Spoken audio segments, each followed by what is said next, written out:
আমরা নবীন, আমরা তরুণ, আমরা জাতি, ভবিষ্যৎ দেশ ও জাতি সেবাই হবে আমাদের জীবনে শপথ। প্রিয় শিক্ষার্থীবৃন্দ, আসসালামু আলাইকুম। আশা করি সকলে আল্লাহর রহমতে ভালো আছো। আমি আলহামদুলিল্লাহ ভালো আছি। তো দশম শ্রেণীর তোমাদেরকে আজকে আমি আবার অনলাইন ক্লাসে আবার স্বাগত জানাচ্ছি। তো তোমাদের সাথে আজকে আমি ইংরেজি দ্বিতীয় পত্র নিয়ে আলোচনা করব। দেখো, ইংরেজি দ্বিতীয় পত্রের আজকে আমরা মডেল কোশ্চেন নিয়ে আলোচনা করব। তোমরা জানো মডেল কোশ্চেনের অর্ধেক অংশ আমরা এর আগে আলোচনা করেছি আগের ক্লাসে। তো আজকে পরের অংশটা আমরা আলোচনা করব। যথারীতি তোমাদের সাথে আমি আজকেও আছি মোহাম্মদ রাহেল উদ্দিন। তো চলো মডেল কোশ্চেন আমরা শুরু করে দিই। ওই দেখো লেখা আছে মডেল কোশ্চেন নিয়ে আলোচনা করব। তো মডেল কোশ্চেনের আজকের অংশটা হবে চেঞ্জিং সেন্টেন্স দ্বারা শুরু। তো তোমাদের প্রশ্নে সাধারণত এটা 5 নম্বর প্রশ্ন হিসেবে থাকবে আর মার্ক হবে 10। তো চলো শুরু করার আগে আমরা কিছু কথা জেনে নিই। সেটা হলো গ্রামারে বিকল্প অ্যান্সার থাকতে পারে, শুধু গ্রামার নয়, যে কোনো কিছুতেই বিকল্প থাকতে পারে। তো তোমাদের এই পরের স্লাইডে আমি অ্যান্সার দিয়ে রেখেছি। যদি মনে হয়েছে যে আমি যে অ্যান্সার দিয়েছি তার সাথে ওখানে কন্ট্রাডিকশন আছে, অর্থাৎ বিপরীত কিছু আছে, তাহলে ধরে নিবা না যে হয় আমি সঠিক নয় অ্যান্সার সঠিক, এরকম কিছু ভাবার কারণ নাই। কারণ বিকল্প অ্যান্সার হতে পারে, একাধিক অ্যান্সার হতে পারে, দুটোই সঠিক। তুমি গ্রামারের রুল ঠিক রেখে যে কোনোভাবে অ্যান্সার লিখতে পারো। তো চলো আমরা শুরু করি। প্রথম সেন্টেন্সটা হলো everybody believes that man has inborn curiosity. তাহলে এখানে দুইভাবে অ্যান্সার আমরা লিখতে পারি। এভরিবডির জায়গায় নো বডি লিখতে পারি, বিলিভসের জায়গায় লিখব ডিসবিলিভস। তাহলে হয়ে গেল সব, আর কিছু করতে হবে না। Nobody disbelieves that man has inborn curiosity, এটা একটা answer.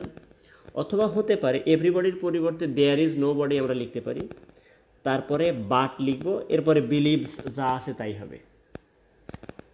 There is nobody but believes that man has inborn curiosity. অথবা আগেরটা যেটা বলেছি, nobody disbelieves that man has inborn curiosity. দুটো অ্যান্সারই সঠিক। পরেরটা দেখো লেখা আছে he wants to know the unknown. এটা ইন্টারোগেটিভ করতে বলছে। ইন্টারোগেটিভ মানে হলো অ্যাফার্মেটিভ থাকলে নেগেটিভ ইন্টারোগেটিভ হবে, আর নেগেটিভ থাকলে অ্যাফার্মেটিভ ইন্টারোগেটিভ হবে। ইন্টারোগেটিভের নিয়ম হলো অক্সিলারি ভার্ব থাকলে সেটা বসবে, আর না থাকলে অক্সিলারি ভার্ব টেন্স অনুযায়ী নিয়ে আসবো। যেহেতু ওয়ান্টস আছে তাই প্রেজেন্ট ইনডেফিনিট টেন্স, তাহলে ডাজ হবে, তার সাথে not. Doesn't he want to know the unknown লিখে প্রশ্নবোধক চিহ্ন দিতে হবে। মনে রাখবা প্রশ্নবোধক চিহ্ন না দিলে তুমি 0 পাবে এই সেন্টেন্সে। পরেরটা a curious man always engages himself to do new things, এটা negative. A curious man always engages himself.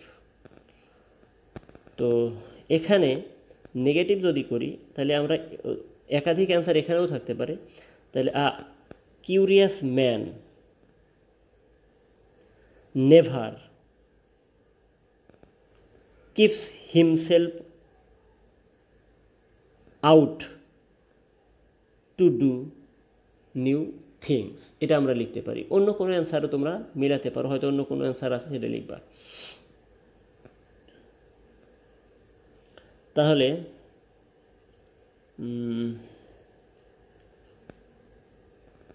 এর বিকল্প যদি আমরা আরও একটা ভাবি, আ কিউরিয়াস ম্যান অলওয়েজ অলওয়েজের জায়গায় আমরা লিখব never engages himself to do, new এর জায়গায় আমরা লিখব ওল্ড থিংস।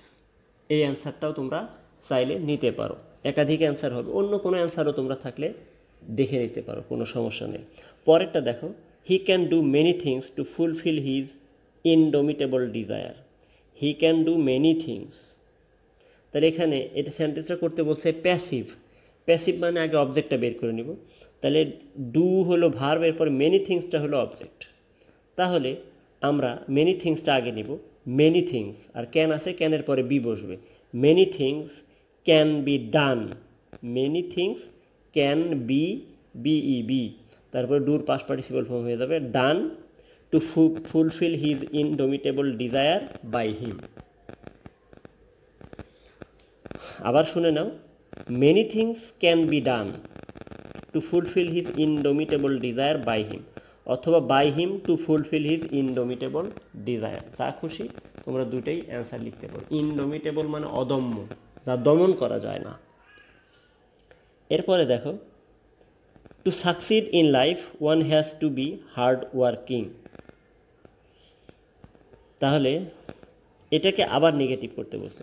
তোমরা একটা জিনিস খেয়াল করবা, আগে তোমাদের সিম্পল কমপ্লেক্স কম্পাউন্ড থাকার কারণে এই অ্যাফার্মেটিভ নেগেটিভের সংখ্যা কম ছিল, কিন্তু এখন যেহেতু এই সিম্পল কমপ্লেক্স কম্পাউন্ড নাই করে দিয়েছে সরকার সিলেবাস শর্ট করতে গিয়ে, তাই এখানে অ্যাফার্মেটিভ নেগেটিভটাই বারবার বেশি আসতে থাকবে।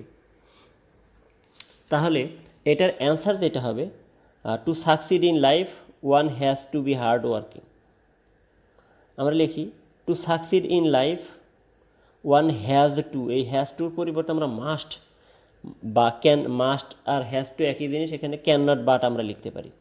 তাহলে একটা জিনিস মনে রাখো, হ্যাজ টু, হ্যাভ টু আর মাস্ট এগুলো একই জিনিস, তাই এখানে মাস্টের নিয়মটা আমরা প্রযোজ্য দেখব, অর্থাৎ এখানে আমরা মাস্টের নিয়মটা অ্যাপ্লাই করব। তাহলে to succeed in life one can not but be hard working, has to বা মাস্ট থাকলে ক্যান নট বাট এরপরে যা আছে তাই। অ্যান্সার কিন্তু পরের স্লাইডে তোমরা পাবে, সুতরাং টেনশন করার কোনো কারণ নেই। এরপরটা লিখবা, don't you know it as a positive emotion, এটা passive. Don't you know it এর ইন্টারোগেটিভ সেন্টেন্সকে প্যাসিভ করতে বলবে। তো এখানে খেয়াল করো, এখানে নো হলো ভার্ব, এরপরে ইট হলো অবজেক্ট, তাহলে ইটটা হবে সাবজেক্ট। তাহলে ইন্টারোগেটিভ থাকার কারণে অক্সিলারি ভার্বটা সাবজেক্টের আগে যাবে। ডন্ট, ডাজন্ট থাকলে ইজেন্ট বা আরেন্ট বা এমেন্ট মানে আরেন্ট এরকম সেন্টেন্সটা আগে সেন্টেন্সের শুরুতে বসে। তাহলে ডন্ট থাকলে এখানে অবজেক্ট হলো ইট, ইটের সাথে কি বসে? ইজ। তাহলে isn't it known to you, isn't it known to you as a positive emotion, তারপর প্রশ্নবোধক চিহ্ন। এখানে মনে রাখো, প্যাসিভ ভয়েসে ভার্বের পাস্ট পার্টিসিপল ফর্মের পর বাই বসে, কিন্তু এখানে নো ভার্বের সাথে বাই বসবে না, নো ভার্বের সাথে টু বসবে। অনেক সময় তোমরা বইতে ভুলে বাই দেখতে পারো, বাই দেখলেই যে বাই হবে সঠিক এমন না, এখানে হবে অবশ্যই টু, কারণ নো ভার্বের পরে বাই বসে না, টু বসে। তাহলে isn't it known to you as a positive emotion, প্রশ্নবোধক চিহ্ন দিয়ে দিবে।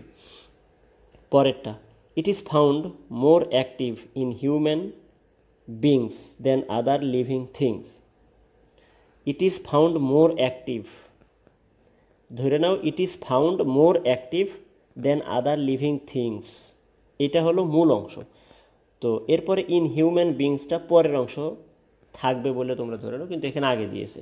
তাহলে it is found more active যদি আমরা পজিটিভ করি, তাইলে no other thing is found as active as it in human being. No other thing is found as active as it in human being, এটা হবে অ্যান্সার। বিকল্প answer যদি লিখে থাকো, যদি সঠিক হয় গ্রামারের নিয়ম অনুসারে, তাহলে তোমরা মার্ক পেয়ে যাবে। তো একটা জিনিস আমি একটু খেয়াল করি, it is found more active in human beings than other living animals, than other. এখানে কন্ট্রাডিকশন এরকম হতে পারে, than other living animals, than most other living animals যদি আমরা ধরে থাকি, তাহলে নো আদার থিংয়ের জায়গায় আমরা ভেরি ফিউ থিংস লিখব। আর যদি থাকি যে দেন এনি আদার থিং, যে খেয়াল করো এখানে অ্যানিমেলস আছে, তাই মেনি আদার বা মোস্ট আদার ধরে নিলে মনে হয় ভালো হবে। তোমরা লিখতে পারো very few things in human beings, এটা লিখলে ভালো হয়। তারপরেরটা দেখো, oh sorry, it is found more active in human beings than other living animals. এর অ্যান্সারটা আমি আবার তোমাদের সামনে ক্লিয়ার করি, দেখো। তাহলে এটার অ্যান্সার হবে very few things, very few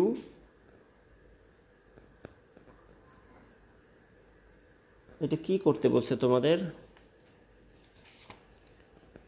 positive করতে বলছে অবশ্যই। তাহলে very few things are found as active as it in human being. পরেরটা দেখো, this quality is not usually available in lower animals. Affirmative. তাহলে দিস কোয়ালিটি ইজ, নট উঠে যাবে, ইউজুয়ালির জায়গায় আনইউজুয়ালি, অথবা ইউজুয়ালি ঠিক রেখে অ্যাভেলেবলের জায়গায় আনঅ্যাভেলেবল আমরা লিখতে পারবো। This quality is usually unavailable in lower animals. তাহলে নটটা উঠে গেল, আর অ্যাভেলেবলের জায়গায় আনঅ্যাভেলেবল আমরা লিখতে পারবো, তাহলে এটা অ্যাফার্মেটিভ হয়ে যাবে। দিস কোয়ালিটি ইজ নট, এই নটটা উঠে যাবে, তারপরে ইউজুয়ালি ঠিক থাকবে, অ্যাভেলেবলের জায়গায় আনঅ্যাভেলেবল, এরপরে যা আছে সব ঠিক লিখবা। পরেরটা দেখো, we should be curious to be creative. Imperative. তো এটা অ্যাসার্টিভ সেন্টেন্স। অ্যাসার্টিভ সেন্টেন্সের সাবজেক্ট যদি ফার্স্ট পারসন বা থার্ড পারসন হয়, তাহলে লেট দ্বারা শুরু করতে হবে ইম্পারেটিভ সেন্টেন্সটা। এরপরে আজ থাকলে উই হবে, আই থাকলে মি হবে, হি থাকলে হিম হবে, এরকম। তাহলে লেট আস থাকলে কী হবে? সরি, উই শুড থাকলে আমরা লেট আস লিখব, শুডটা উঠে যাবে। Let us be curious to be creative. পরেরটা দেখো, it is very essential to create new things. Exclamatory. It is very essential, তাহলে শুধু ভেরি আছে, এ বা এন নাই, তাই এখানে হাউ হবে। How essential it is, how essential it is to create new things. আশ্চর্যবোধক চিহ্ন দিবা। হাউ ইসেনশিয়াল ইট ইজ, তারপরে টু ক্রিয়েট ড্যাশ ড্যাশ, এটা পরের অংশে লিখতে হবে। তাহলে মনে রাখো, এই যে একটা জিনিস ESSENTIAL, তোমরা অনেকেই এসেনশিয়াল বলে থাকো, এর উচ্চারণটা ইসেনশিয়াল। পরেরটায় চলে যাই, দেখো এখানে আছে তোমাদের সাফিক্স প্রিফিক্সের ব্যবহার। কোনো কোনো জায়গায় শুধু সাফিক্স হবে, কোনো জায়গায় শুধু প্রিফিক্স, আবার হয়তো তোমাদের প্রয়োজনে লাগতে পারে দুইটাই। তো যখন যেটা প্রয়োজন হবে তোমরা সেটা ব্যবহার করবে। আমরা পড়ি, দেখো, life without leisure and relax আছে। তাই লেজার নাউন অ্যান্ড দ্বারা দুইটা একই পার্টস অফ স্পিচ হবে। নাউন থাকলে নাউন হবে দুটোই, ভার্ব থাকলে দুটোই ভার্ব, অ্যাডজেক্টিভ থাকলে দুটোই অ্যাডজেক্টিভ, অ্যাডভার্ব থাকলে দুটোই অ্যাডভার্ব। এটা তোমাদের মনে রাখতে হবে। তাহলে অ্যান্ডের আগে লেজারটা নাউন, তাই এখানে রিল্যাক্সের নাউন ফর্ম রিল্যাক্সেশন হবে। Life without leisure and relaxation, x আছে, ATION লাগাবা। রিল্যাক্সেশন ইজ ডাল, অর্থাৎ জীবনে যদি তোমার আরাম না থাকে, অবসর না থাকে, তাহলে জীবনটা তোমার কি হবে? দুর্বিষহ মনে হবে, নিরস মনে হবে। ডাল মানে নিরস, রসকস নাই যেখানে। লাইফ বিকামস চার্মলেস, বি ভার্বের পরে, পরের ওয়ার্ডটা অ্যাডজেক্টিভ হয়। তাই life becomes charmless if one does not have any time to enjoy the beautiful objects of nature. কারণ আগে হলো আর্টিকেল, পরে আছে নাউন, তাহলে মাঝখানের ওয়ার্ডটা বিউটির জায়গায় হবে adjective beautiful. Objects of nature, অর্থাৎ জীবন নিরানন্দ হয়ে যায় যদি কেউ জীবনে সুন্দর সুন্দর বস্তু বা জায়গা না দেখে, না অবলোকন করে। পরে দেখো, ড্যাশ ওয়ার্ক হিন্ডার্স, তাহলে নাউনের আগে অন্য কোনো পার্ট অফ স্পিচ না থাকলে সেখানে অ্যাডজেক্টিভ হবে। মনোটোনি আছে, মনোটোনাস হবে। এম বড় হাতে লিখবো অবশ্যই, MONOTONOUS, মনোটোনাস, NOUS, ওয়াই উঠে গিয়ে OUS। Monotonous work hinders the smoothness of work. দির পরে সাধারণত অ্যাডজেক্টিভ না থাকলে সেখানে নাউন হবে, তাহলে স্মুথে তার সাথে NESS, smoothness. Monotonous work hinders the smoothness of work. একঘেয়েমি কাজ জীবনের কাজের গতি মসৃণতা কমিয়ে দেয়, বাধাগ্রস্ত করে। হিন্ডার শব্দ অর্থ বাধাগ্রস্ত করা, বাধা দেওয়া। Leisure dash our spirit to work, তাহলে রিচ আছে, রিচটাকে ভার্ব করতে হবে, এনরিচ, ENRICH, এনরিচ। আর লেজার যেহেতু সিঙ্গুলার নাম্বার, তাই এনরিচের সাথে আবার ES দিতে হবে। ভার্ব যদি হয় তাহলে ভার্বের নিয়ম অনুযায়ী আইএনজি যোগ হতে পারে, পাস্ট পার্টিসিপাল ফর্ম হতে পারে, প্রেজেন্ট টেন্সে থার্ড পারসনের সাথে এস বা ইএস হতে পারে। তাহলে leisure enriches our spirit to work. Everybody knows that work is harmful, এটা কখনোই হবে না। সবাই জানে কাজ কিন্তু আমাদের জন্য উপকারী। তো তাহলে এখানে হার্ম আছে, ওয়ার্কও আছে, এটা কখনোই কী করতে হবে, ওয়ার্কটাকে ওভার ওয়ার্ক করতে হবে, তারপরে হার্মের সাথে ফুল লাগাবা। তাহলে everybody knows that over work is harmful, সবাই জানে কাজ যখন প্রয়োজনের অতিরিক্ত বেশি করে ফেলো তাহলে তো তোমার শরীরের জন্য অবশ্যই সেটা ক্ষতিকর হবে। Leisure does not mean idleness, আবার অবসর মানে অলসভাবে বসে থাকা নয়, আইডল আছে তাহলে আইডলনেস হবে। It gives freshness by creating our energy, তাহলে এখানে শুধু ক্রিয়েটিং না, এখানে রিক্রিয়েটিং হবে। এনার্জি একবার মানুষের শরীরে আগে থেকেই থাকেই, কাজ শেষ করলে আবার এনার্জির প্রয়োজন হয়, তখন এনার্জিটা আবার রিক্রিয়েট করতে হয়। সেটা তুমি খেয়ে দিয়ে হোক, ঘুমিয়ে হোক, বা তুমি অবসরে কি করতে পারো, গান বাজনা শুনতে পারো ইত্যাদি, অর্থাৎ এটা রিক্রিয়েট হবে। তাহলে বাই রিক্রিয়েটিং, বাই যেহেতু আছে তাই ভার্বের সাথে আইএনজিও হবে। ক্রিয়েট একটা ভার্ব, তার আগে একটা রি লাগাবো, রিক্রিয়েট মানে পুনরায় সৃষ্টি করা। তাহলে by recreating our energy. Every dash has its own type, every generate আছে তাহলে জেনারেশন হবে, এভরি, ইজ, নো এগুলোর পরে নাউন ফর্ম বসে। তাহলে every generation has its own type and style to enjoy leisure, joy আছে তাহলে এনজয় হবে, টু আছে, টুর পরে ভার্ব হবে, তাহলে এখানে এনজয়। অর্থাৎ প্রতি প্রজন্মের লোকদের কাছে অবসর কাটানোর মাধ্যম আলাদা আলাদা হয়ে থাকে। যেমন আগে এক সময় মানুষের অবসর কাটানোর মাধ্যম ছিল বিভিন্ন পালা গান, জারি গান, সারি গান, ঘেটু গান, এগুলো মানুষ শুনতো বা রেডিও শুনতো অন্যের বাড়িতে গিয়ে অনেক দূরে। তারপরে আস্তে আস্তে সেটা টেলিভিশন স্থান করে নিল। এখন টেলিভিশনের জায়গায় মানুষ অনেক সময় আবার সিনেমা দেখতে যেত। এখন যুগটা এতটাই পাল্টেছে যে তোমার আমার পকেটে সবসময় সিনেমা থাকে। কারণ কি, যে ডিভাইসগুলো মোবাইল ফোন, এখানে আমরা সব কিছু পাই, নাটক, সিনেমা, মুভি, গান ইত্যাদি, যে যা চাবে সবই পাওয়া যায়। তাহলে এই যে জেনারেশন অনুযায়ী এটা পার্থক্য হয়।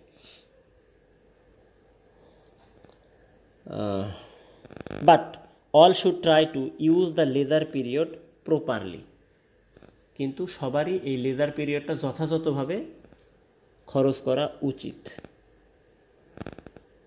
দেন it will be more fruitful. Fruitful শব্দ অর্থ কার্যকরী, ইফেক্টিভ যাকে বলা হয়, EFFECTIV, ফ্রুটফুলের সিমিলার ওয়ার্ড হলো ইফেক্টিভ, কার্যকরী। তাহলে আমরা ট্যাগ কোশ্চেনে চলে যাব। চলো দেখো ট্যাগ কোশ্চেন। তোমরা একটা জিনিস ভুল করো, যে আমরা খাতা দেখতেছি, দেখো ট্যাগ কোশ্চেন এবং কমপ্লিটিং সেন্টেন্সে শুধু অ্যান্সার লিখলে মার্ক পাবে না, কেউ তোমাকে মার্ক দেবে না। সুতরাং অবশ্যই ট্যাগ কোশ্চেন এবং কমপ্লিটিং সেন্টেন্সের অ্যান্সার করার সময় পূর্ণাঙ্গ সেন্টেন্স তুলে যেটুকু অ্যান্সার তার নিচে আন্ডারলাইন করবে। যেমন এই ট্যাগ কোশ্চেনের জন্য যে জায়গাটুকু আগে প্রশ্ন তোলার পর ওই জায়গাটুকুতে অ্যান্সার লিখে তার নিচে আন্ডারলাইন করবে, আন্ডারলাইন না করলেও নাম্বার দিতে চায় না কেউ। কমপ্লিটিং সেন্টেন্সের ক্ষেত্রেও একই নিয়ম প্রযোজ্য। তাহলে আমরা ট্যাগ কোশ্চেন শুরু করি। You, he and I did the work. এখানে অক্সিলারি ভার্ব হলো ডিড, পাস্ট টেন্স, এর অক্সিলারি ভার্ব, এটা এখানে মূল ভার্ব ডিড, তাই অক্সিলারি ভার্বটাও এখানে ডিডই হবে, ডিড যেহেতু পাস্ট টেন্স। আর বাক্যটা হ্যাঁ বোধক, তাই নট। ডিডন্ট, উই হবে। ইউ, হি অ্যান্ড আই, তুমি, সে এবং আমি। তাহলে তুমি, সে, আমি তিনজনে মিলে, ফার্স্ট পারসন থাকলে সেখানে অবশ্যই উই হয়ে যাবে, প্লুরাল, তিনজন মিলে। তাহলে ডিডন্ট, উই হবে। পরেরটা দেখো, the girl in her pleased us all. এখানে বলা হলো যে সেই মহিলা বা সেই মেয়েটির মধ্যে যে মেয়ে সুলভ আচরণ আছে, এটা আমাদের সন্তুষ্ট করলো, অর্থাৎ মেয়ে সুলভ আচরণ দেখে আমরা খুশি হলাম।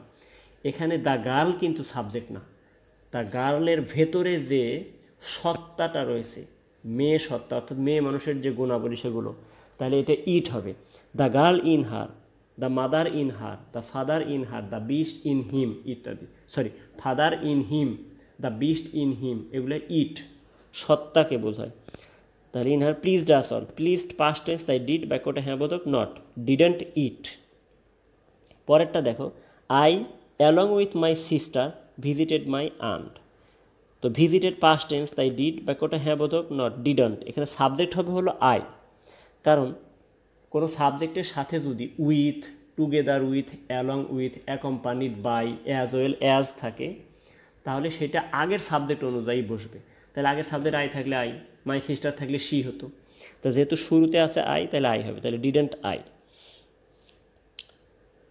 পরেরটা দেখো, the guide was not a woman, অর্থাৎ যিনি আমাদের পথ প্রদর্শক তিনি মহিলা ছিলেন না। ওয়াজ নট আ উম্যান, তাহলে ওয়াজ অক্সিলারি ভার্ব, নট আছে উঠে যাবে। তাহলে দ্য গাইডের পরিবর্তে আমরা হি লিখতে পারতাম, শিও লিখতে পারতাম, কিন্তু এখানে স্পষ্ট করে লেখা আছে ওয়াজ নট আ উম্যান, তাহলে উম্যান না, তার মানে অবশ্যই ম্যান, তাহলে হি। ওয়াজ হি। পরেরটা দেখো, দেয়ারস বিন অ্যান অ্যাক্সিডেন্ট, এখানে দেয়ারের সাথে অ্যাপোস্ট্রফি এস আছে, অ্যাপোস্ট্রফির সাথে এস দিলে এখানে ইজ, ওয়াজ বা হ্যাজ তিনটাই হতে পারে।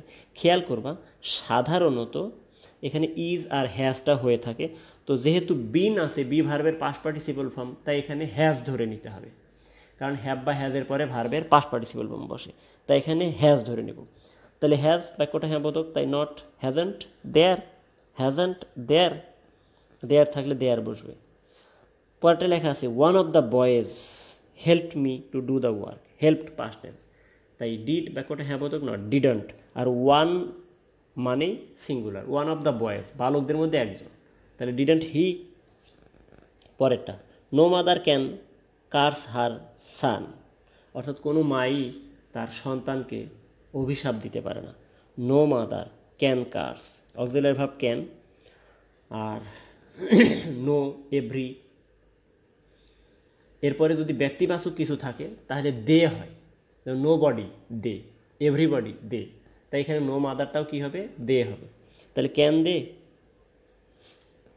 তোমাদের একটা জিনিস বোঝার আছে এখানে, সেটা হলো তোমাদের কমপ্লিটিং সেন্টেন্সটা এই বইতে আমরা পাই নাই, কারণ হলো এই বইটা তোমাদের আগের সিলেবাসের জন্য, অর্থাৎ তোমাদের আগের ব্যাচের জন্য, যারা 2021 সালে পরীক্ষা দেবে। তো তোমাদের কমপ্লিটিং সেন্টেন্স যেহেতু কয়েকদিন আগে শেষ করেছি, ওখান থেকে তোমরা প্র্যাকটিস করে নেবে। এরপরে আমরা এখানে ক্যাপিটালাইজেশন এবং পাংচুয়েশন যা বলা হয় সেটা বোঝাইছে। পাংচুয়েশনে লেখা আছে once I asked sweet little girl, তাহলে ওয়ান্স আই আস্কড, আইটা বড় হাতের হবে, বড় হাতের দেওয়াই আছে, এখানে অনেকটা অ্যান্সার দেওয়াই আছে। সুইট লিটল গার্ল, এরপরে কমা হবে, what is your mother's name, এখানে হোয়াটটা বড় হাতের হবে, তার আগে ইনভার্টেড কমা শুরু হবে, ইনভার্টেড কমা, হোয়াটের ডব্লিউ বড় হাতের, ইজ ইয়োর মাদার লিখে অ্যাপোস্ট্রফি এস দিতে হবে, মাদারের শেষে অ্যাপোস্ট্রফি দিয়ে এস দিতে হবে, নেম প্রশ্নবোধক চিহ্ন দিবা, ইনভার্টেড কমা শেষ দিবা, তারপরে শি বড় হাতের লিখবা এস, শি রিপ্লাইড ক্লেভারলি, এরপরে কমা দিবা।